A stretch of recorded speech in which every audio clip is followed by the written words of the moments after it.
मित्रों नमस्कार, मैं अमित मिश्रा आपका स्वागत करता हूं अपने चैनल पर। आज का हमारा टॉपिक है यूपीडीएलएड सेकंड सेमेस्टर मैथ, पूर्ण संख्याओं पर संक्रियाएं। यानी पूर्ण संख्या हम पिछले चैप्टर में पढ़ चुके हैं। कौन सी पूर्ण संख्याएं होती हैं, कौन सी प्राकृतिक संख्याएं होती हैं, कौन सी अभाज्य संख्याएं होती हैं, कौन सी सम संख्याएं होती हैं, ये सारा डिटेल में हमने पिछले वीडियो में आपको बताया था। वो चैप्टर 4 था, ये चैप्टर 5 है, पार्ट 1 है इसका। एक ही पार्ट में लगभग हो जाएगा। थोड़ी सी इसमें परिभाषाएं हैं, प्रगुण जिन्हें प्रॉपर्टीज कहा जाता है, यानी सिद्धांत। तो थोड़ा सा देखना हल्का फुल्का, क्योंकि ये आगे चल के हम लोगों को मान लो बेसिक में सर्विस करेंगे तो पढ़ाना है।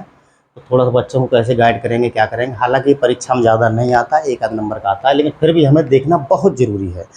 देखिए क्या होता है पूर्ण संख्याओं के जोड़ के प्रगुण। देखिए ये दिया है पूर्ण संख्याओं पर संक्रियाएं। तो मूलभूत 4 संक्रियाएं होती हैं, जोड़, घटाना, गुणा, भाग। यानी कि पूर्ण संख्याओं पर 4 संक्रियाएं होती हैं, जोड़ की संक्रिया, घटाना की संक्रिया, गुणा की संक्रिया और भाग की संक्रिया। तो सर्वप्रथम नंबर 1 है पूर्ण संख्याओं के जोड़ के प्रगुण। प्रगुण मीन्स प्रॉपर्टीज या नियम, ये सारे चीज। तो ये नियम दिए गए हैं आपका ए बी सी डी। इनका हमें थोड़ा सा ध्यान देना। योग का संबरक नियम, यानी यदि ए और बी दो पूर्ण संख्याएं हैं तो उनका योग भी पूर्ण संख्या होगा। अगर ए और बी दो पूर्ण संख्याएं हैं, मान लीजिए एक 2 है एक 4 है, तो इन दोनों को जोड़ेंगे 6 हो जाएगा, तो 6 भी पूर्ण संख्या होगी। यही आपका पहला नियम है। ओके, जैसे ए प्लस बी और अब बी प्लस ए होता है, तो इसका जो ए प्लस बी अगर जोड़ेंगे तो इसका जो भी योगफल आएगा वो भी पूर्ण संख्या होगा। बी में हमारा योग का क्रमबिन्वय नियम। योग का क्रमबिन्वय नियम थोड़ा सा हमें समझने की कोशिश करेंगे। बच्चों को बताना रहता है, छोटे नौनिहाल बच्चे रहते हैं, उन्हें समझाना थोड़ी टेढ़ी खीर होती है। मैं तो पढ़ाता हूँ बेसिक में, तब मेरे सामने समस्याएं आती हैं, लेकिन हम जब जाने रहेंगे तो बच्चा ये तो जानता रहता है कि 2 में अगर हमने 4 जोड़ा तो 6 हो जाता है। अब उसको हमें ये समझाना है योग का क्रमबिन्वय नियम। इससे थोड़ा फायदा भी होता है कि 4 + 2 बराबर भी 6 होता है बेटा। चाहे हम 4 को इधर करते हैं चाहे उधर करते हैं, दोनों का बदलेगा नहीं, योगफल 6 ही रहेगा। तो बच्चा एकदम दिमाग में बैठ जाता है। तीसरा है योग का तत्समक अवयव। योग का तत्समक अवयव क्या होता है कि अगर हम किसी संख्या में 0 जोड़ें, मान लो 2 में 0 जोड़ें या 0 में वही 2 जोड़ दें तो बराबर 2 ही आएगा। ये तत्समक अवयव है। योग का साहचर्य नियम। योग का साहचर्य नियम होता है ए प्लस बी दोनों जोड़ के हम सी में जोड़ें या बी प्लस सी जोड़ के ए में जोड़ें तो दोनों बराबर रहेंगे। इधर उधर हम कर सकते हैं, कोई भी दिक्कत नहीं होती है। तो ये हमारे योग के प्रगुण थे। योग के 4 प्रगुण थे, चारों इंपॉर्टेंट हैं। पहले एक बार दोहरा लेते हैं हम लोग। यानी योग का संबरक प्रगुण। संबरक प्रगुण ये होता है कि जब दो संख्याओं को हम जोड़ते हैं तो उनका जो योगफल होता है वो भी पूर्ण संख्याएं होती हैं। जब दो पूर्ण संख्याओं को जोड़ा जाता है तो उनका योगफल भी पूर्ण संख्या होती है। तो उसके बाद दूसरा योग का क्रमबिन्वय नियम। यदि हम संख्याएं दो पूर्ण संख्याएं जोड़ना है तो चाहे हम पहली वाली पहले लिख लें या दूसरी वाली पहले लिख लें, कोई भी इधर उधर करके लिख लेंगे, चाहे ए प्लस भी लिखना है चाहे बी प्लस लिख लें, उत्तर बदलेगा नहीं, यानी पूर्ण संख्या वही रहेगी। और योग का तत्समक नियम। तत्सम का मतलब 0 जब हम किसी संख्या में जोड़ते हैं तो वही संख्या हमें प्राप्त होती है। 0 मीन्स नथिंग। योग का साहचर्य नियम। साहचर्य नियम होता है चाहे तीन संख्याएं दी गई हैं ए और बी और सी, चाहे इन्हें हम दोनों को पहले जोड़ लें उसके बाद सी को जोड़ें या इन दोनों को पहले जोड़ लें उसके बाद ए जोड़ें, उत्तर में कोई चेंजिंग नहीं आएगा। अब घटाने के प्रगुण। तो घटाने के प्रगुण में इनका बिल्कुल अपोजिट हो जाता है कहीं कहीं। जैसे घटाने का प्रगुण हमारा ए है कि ए में से अगर बी घट रहा है या यदि कोई दो पूर्ण संख्याएं ए और बी तो उनको आपस में घटाएं, अगर जरूरी नहीं है कि उनका घटाव पूर्ण संख्या प्राप्त हो। जैसे मान लीजिए दो संख्याएं, एक 3 है और एक 2 है, तो 2 में से जब हम 3 को घटाएंगे तो -1 प्राप्त हो गया, तो ये पूर्ण संख्या नहीं है, ये ऋणात्मक पूर्णांक है, ये पूर्ण संख्या नहीं है। तो जबकि धनात्मक हमें पता था कि पूर्ण संख्याएं प्राप्त होती हैं, लेकिन जब हम घटाव में हमेशा सदैव प्राप्त नहीं होते हैं, ये हमें ध्यान में रखना है। इसका दूसरा प्रगुण है हमारा घटाव का। ए और बी का घटाव सदैव पूर्ण संख्या नहीं होगा। जैसे 4 में से 5 घटाए तो -1 होता, जो कि पूर्ण संख्या नहीं। ठीक है, यही बताया था मैंने। उसके बाद तीसरा है अगर पूर्ण संख्या में से 0 घटाएंगे तो जरूरी नहीं 0 में से घटने पर भी वही संख्या प्राप्त हो जाती है। यानी a - 0 यानी कि 2 - 0 बराबर नहीं होगा 0 - 2 के। तो यहाँ 2 ही बचेगा लेकिन यहाँ -2 हो जाएगा, तो ये आपस में बराबर नहीं होगा। ये थोड़ा सा समझना है। अगली प्रॉपर्टी है हमारी कि a - b - c। 3 हमारे दिए गए हैं, a b और c, 3 पूर्णांक दिए गए हैं। अगर a में से इन दोनों को घटाएं a - b - c या ए माइनस बी माइनस सी, तो ये बराबर नहीं होगा ए माइनस बी माइनस सी के। यही चीज इसमें है और कुछ भी नहीं है। अगला प्रगुण है हमारा गुणा के प्रगुण। तो गुणा के प्रगुण थोड़ा हमें ध्यान देना है, ये फॉलो करना है, आगे गुणनखंड आएंगे सब कुछ आएंगे तो ये हमारे सूत्र लगते हैं। पहला इसमें है ए इंटू बी बराबर, अगर हम निकालेंगे अगर किन्हीं दो पूर्ण संख्याओं का गुणनफल देखा जाए तो पूर्ण संख्या होगी, सदैव पूर्ण संख्या होगी। बी है गुणन का क्रम विनिमय नियम, यदि हम 2 का 3 में गुणा करते हैं तो बराबर 6 आया। तो लेकिन बच्चों को हमें यह भी बताना रहेगा कि चाहे 3 का 2 में करें वो भी 6 आएगा, यानी योग का ये क्रम विनिमय नियम है। क्रम हम इधर से उधर कर देंगे तो हमारी चेंजिंग आंसर पर नहीं होगी। उसके बाद आता है शून्य का प्रगुण नियम। शून्य का मतलब किसी संख्या को 0 से गुणा किया जाता है तो वो 0 प्राप्त होती है, यही शून्य का क्रम। जैसे 2 में 0 गुणा कर देंगे तो 0 हो जाएगा। गुणन का तत्समक अवयव, गुणन का तत्समक अवयव अगर किसी संख्या को 1 से गुणा किया जाएगा तो वही संख्या प्राप्त होती है, ये ध्यान दें।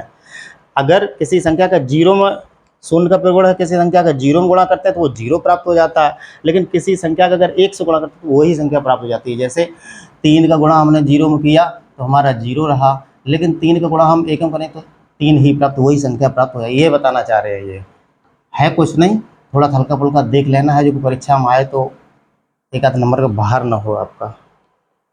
गुणन का साचर्य नियम, साचर्य नियम थोड़ा इंपॉर्टेंट है कि चाहे हम ए और बी का पहले गुणा कर लें उसके बाद सी का गुणा करें। जैसे 3 संख्याएं हैं ए और बी सी, 3 पूर्ण संख्याएं हैं, चाहे हम इन 2 का गुणा करके तब सी में करें या इन 2 का गुणा करके तब ए में गुणा करें, उत्तर पे हमारी चेंजिंग नहीं होगी। तो ये हमारे गुणन के साचर्य नियम होगा। लेकिन गुणा का भी 1-2 इम्पोर्टेंट और है, गुणा का 1-2 इम्पोर्टेंट और गुणा, उसके बाद भाग बचा है, ये आपके सही हो जाएगा, इसे आप लिख लें और ज़्यादा टेंशन लेने की जरूरत नहीं है मित्रों।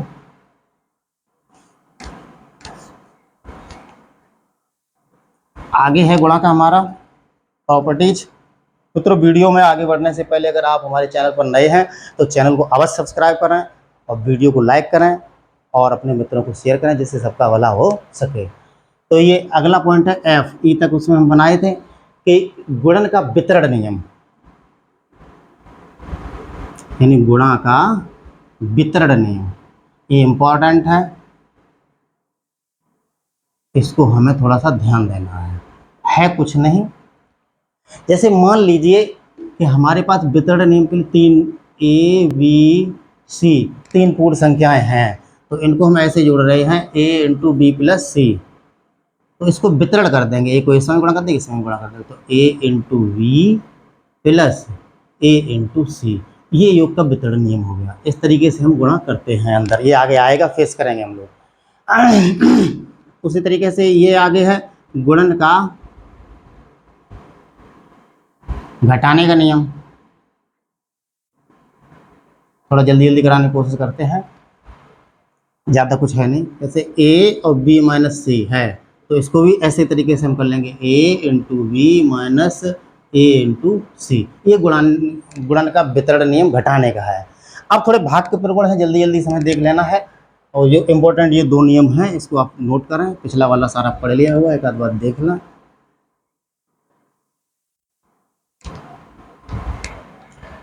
भाग का नियम है, देखिए भाग का पहला नियम वही है कि अगर किन्हीं 2 संख्याओं को भाग दिया जाता है तो भागफल जो प्राप्त होता है वो पूर्ण संख्या होती है, पहला नियम ये हो गया। दूसरा ये नियम है कि अगर किसी संख्या को किसी 0 में, यानी 0 में किसी संख्या से भाग देते हैं तो हमें 0 प्राप्त होता है, एक ये नियम हो गया। और अगर किसी संख्या को 0 से भाग देते हैं तो इनफाइनाइट प्रयोग या अपरिभाषित होता है, एक ये नियम हो गया। और एक हमारा नियम होता है किसी संख्या को उसी संख्या से अगर भाग दिया जाए तो 1 प्राप्त होता है, ये भाग का नियम हो गया। बाकी ज़्यादा नहीं है, इन तीनों चीज़ों को याद रखो कि किसी 0 में किसी संख्या से भाग देते हैं तो 0 प्राप्त होता है, और अगर 0 से किसी संख्या में भाग देते हैं तो इनफाइनाइट प्राप्त होता है, अगर उसी संख्या को उसी संख्या से भाग देते हैं तो 1 प्राप्त होता है। ये तीनों प्रगुण हमारे बहुत इंपॉर्टेंट हैं, इस पर थोड़ा सा ध्यान देना है कुछ नहीं। अब जैसे कोई संख्या 25 है, इसको 1 से भाग देंगे तो 25 ही रहेगा, एक चौथा प्रगुण है ये, बस ये 4 प्रगुण हैं। अब इस पर देखते हैं कुछ इम्पॉर्टेंट सवाल हम 2-3 कर लेते हैं तो ये हमारा चैप्टर खत्म हो जाएगा। और आए हुए हैं सारे, जैसे एक हमारा है संख्या रेखा पर, यहाँ 0 है, यहाँ 1 2 3 4 5 6 7 8 9 10। अब इस पे संख्या रेखा बनी है और सवाल इस तरीके से लिखा हुआ, संख्या रेखा पर अंकित तथ्यों का योग लिखिए। संख्या रेखा पर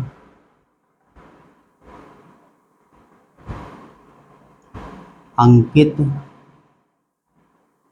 तथ्यों का योग लिखो, इस तरीके का सवाल है, आया हुआ है। अब तथ्य भी पूरे नहीं हो पाए हैं। एक तो हमारा तथ्य ये है 4 और एक तथ्य हमारा ये है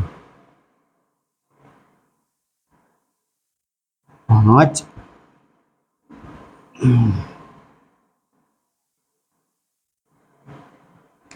ये तथ्य है, तो इसको हमें करना क्या है, कुछ नहीं है। इस तरीके का अगर आपको सवाल मिल जाए तो ये योग, जब इसमें लिखा है तथ्यों का योग लिखो, तो पहले क्या है 0 से 4 यानी 4, धन ये कितने हैं 5, 1 2 3 4 5 5 बराबर 9।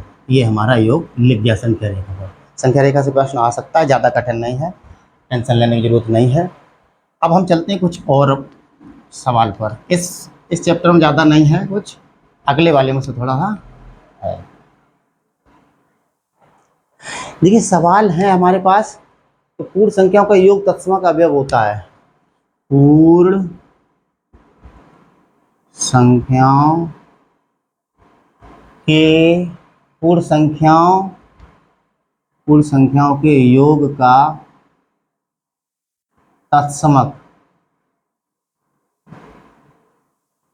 अवयव होता है।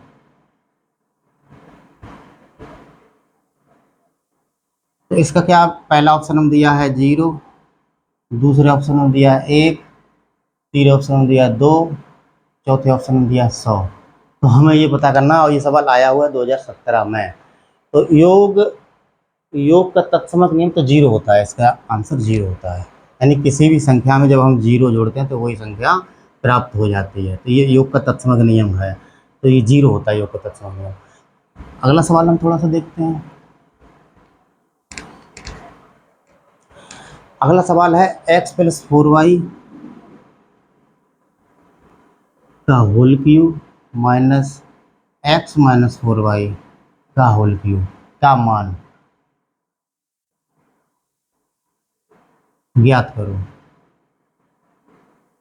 चलिए देखिए हम ज्ञात करते हैं, लेकिन इससे पहले हमें थोड़ा सा एक चीज़ ध्यान देना है कि हमें ये सूत्र मालूम होना चाहिए, a + b का होल क्यूब और a - b का होल क्यूब। ये दो सूत्र इसमें प्रयुक्त होंगे। यानी पहली संख्या धन दूसरी संख्या का अगर क्यूब किया जाए, 3 घात लगाई जाए, तो उसका सूत्र क्या होता है, और पहली संख्या में से दूसरी संख्या घटाई जाए और उसके बाद क्यूब किया जाए, घात 3 लगाई जाए, तब उसका सूत्र क्या होता है।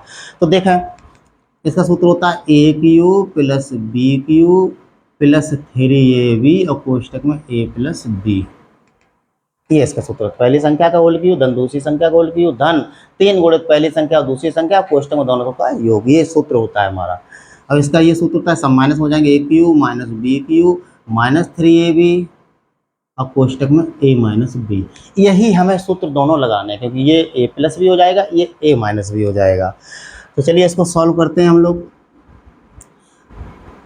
इसको हमने पहले a³ किया, तो ये हो गया x³ + 4y का होल क्यूब, यानी दूसरी संख्या का वर्ग, धन 3 गुणित पहली संख्या और गुणित दूसरी संख्या और कोष्टक में पहली संख्या धन दूसरी संख्या। माइनस लगा है, माइनस लगा लेंगे, कोष्टक लगा देंगे। माइनस के बाद कोष्टक आप अवश्य लगाएं, ना सारा सवाल गलत हो जाएगा, क्योंकि जैसे ही माइनस अंदर जाएगा सब चिन्ह बदल देगा। अब पहली संख्या का होल क्यूब x³ माइनस दूसरी संख्या का होल क्यूब, तो 4y का होल क्यूब माइनस 3 गुणित पहली संख्या गुणित दूसरी संख्या और कोष्टक में पहली संख्या माइनस दूसरी संख्या। अब क्या करते हैं, अगले स्टेप में थोड़ा सा खोल लेते हैं, प्रसार कर लेते हैं।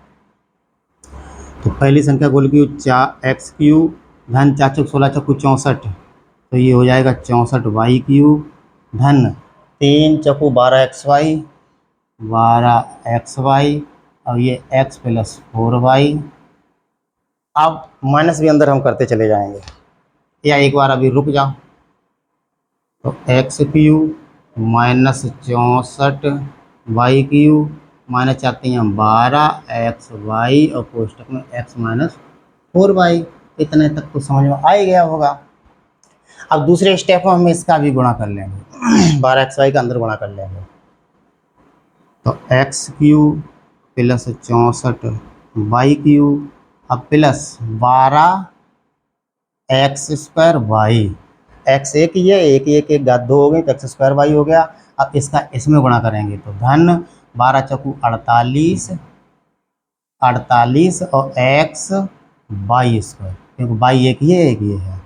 अब माइनस इसका करेंगे तो ये x³ माइनस 64y³ अब माइनस 12 एकम 12x² और माइनस माइनस ये हो गए प्लस, तो ये प्लस हो गए तो 12 चौकू 48 x y²। बस इतना हमारा काम खत्म। अब माइनस को ये अंदर कर देंगे तो x³ plus 64y³ plus 12x² plus 48xy² minus करें सब चिन्ह बदल जाएंगे। x³ plus 64y³ plus 12x² minus 48xy²। अब देख लें यहाँ पे क्या बचा क्या नहीं बचा। सबसे पहले तो हम देख रहे x³ कट गया, दिखाई दे रहा होगा सबको। उसके बाद उसको जो कट जाए 48xy² ये भी कट गया। अब हमारा क्या बचा 64 और 64, तो ये हो गए 128y³ धन, अब ये 12 हैं और ये 12 हैं, तो ये हो गया 24x²। इतना आप उत्तर लिख दें, कोई दिक्कत नहीं, या इसमें से कुछ कॉमन ले लें, कॉमन लेके लिख सकते हैं, नहीं तो आपका उत्तर ये सही हो गया। मित्रों ये वीडियो कैसा लगा आप लिखकर अवश्य दें जवाब। जो न समझ में आता हो वो पूछा करें। जय हिंद दोस्तों।